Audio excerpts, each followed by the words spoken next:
ஆதியாகமம் 26ஆம் அதிகாரம். ஆபிரகாமின் நாட்களில் உண்டான பஞ்சத்தை அல்லாமல் பின்னும் ஒரு பஞ்சம் தேசத்தில் உண்டாயிற்று. அப்பொழுது ஈசாக்கு பெலிஸ்தருக்கு ராஜாவாகிய அபிமெலேக்கினிடத்தில் கேராருக்கு போனான். கர்த்தர் அவனுக்கு தரிசனமாகி, நீ எகிப்துக்கு போகாமல் நான் உனக்கு சொல்லும் தேசத்திலே குடியிரு, இந்த தேசத்திலே வாசம் பண்ணு. நான் உன்னோடே கூட இருந்து உன்னை ஆசீர்வதிப்பேன். நான் உனக்கும் உன் சந்ததிக்கும் இந்த தேசங்கள் யாவையும் தந்து உன் தகப்பனாகிய ஆபிரகாமுக்கு நான் இட்ட ஆணையை நிறைவேற்றுவேன்.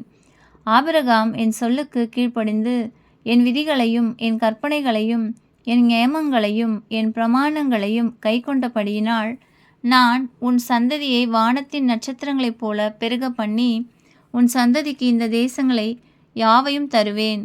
உன் சந்ததிக்குள் பூமியில் உள்ள சகல ஜாதிகளும் ஆசீர்வதிக்கப்படும் என்றார். ஈசாக்கு கேராரிலே குடியிருந்தான். அவ்விடத்து மனிதர்கள் அவன் மனைவியை குறித்து விசாரித்தபோது, இவள் என் சகோதரி என்றான். ரெபெக்காள் பார்வைக்கு அழகுள்ளவளானபடியால் அவ்விடத்து மனிதர்கள் அவள் நிமித்தம் தன்னை கொல்லுவார்கள் என்று எண்ணி அவளை தன் மனைவி என்று சொல்ல பயந்தான்.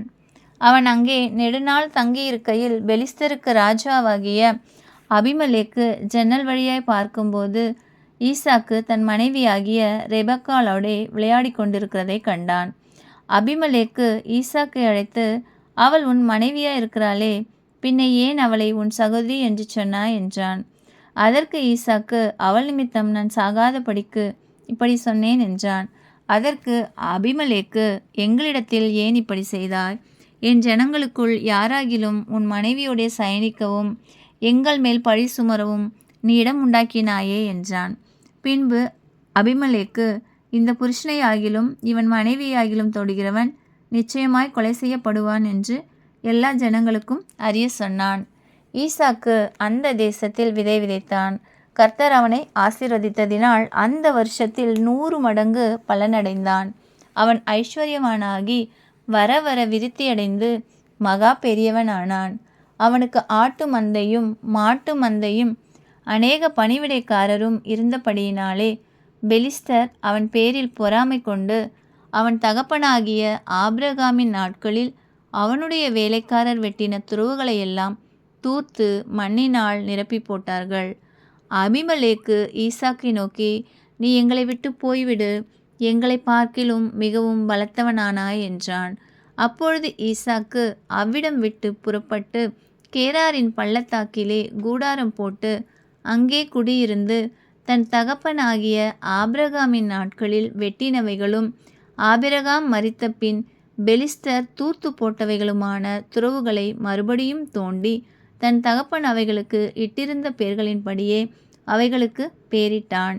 ஈசாக்குடைய வேலைக்காரர் பள்ளத்தாக்கிலே வெட்டி அங்கே சுரக்கும் நீரூற்றை கண்டார்கள்.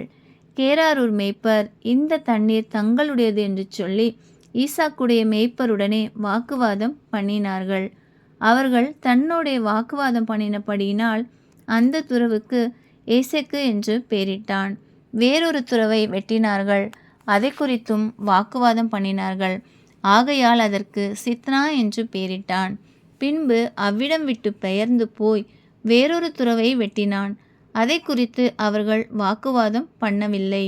அப்பொழுது அவன், நாம் தேசத்தில் பழுகும்படிக்கு இப்பொழுது கர்த்தர் நமக்கு இடம் உண்டாக்கினார் என்று சொல்லி அதற்கு ரெகபோத் என்று பெயரிட்டான்.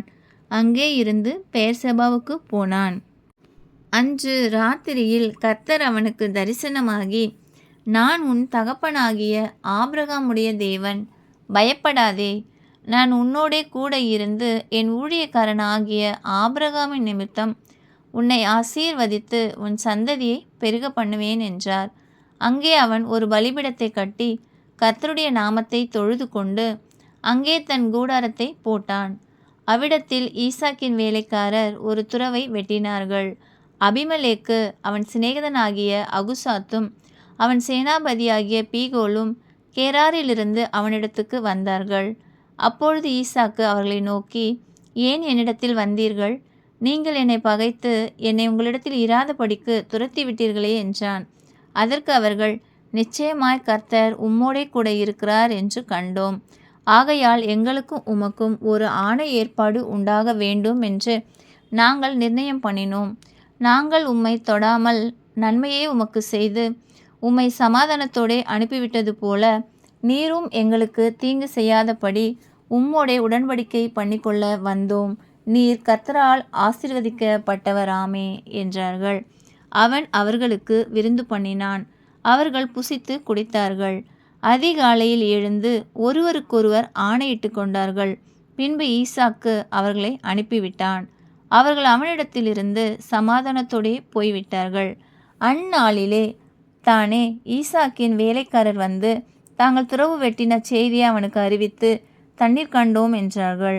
அதற்கு சேபா என்று பெயரிட்டான். ஆகையால் அந்த ஊரின் பேர் இந்நாள் வரைக்கும் பெயர்சபா என்னப்படுகிறது. ஏசா 40 வயதான போது ஏத்தியனான பெயேரினுடைய குமாரத்தி ஆகிய யூதித்தையும் ஏத்தியனான ஏலோவினுடைய குமாரத்தி ஆகிய பஸ்மாத்தையும் விவாகம் பண்ணினான். அவர்கள் ஈசாக்குக்கும் ரெபெக்காளுக்கும் மனநோவாய் இருந்தார்கள். ஆமென்.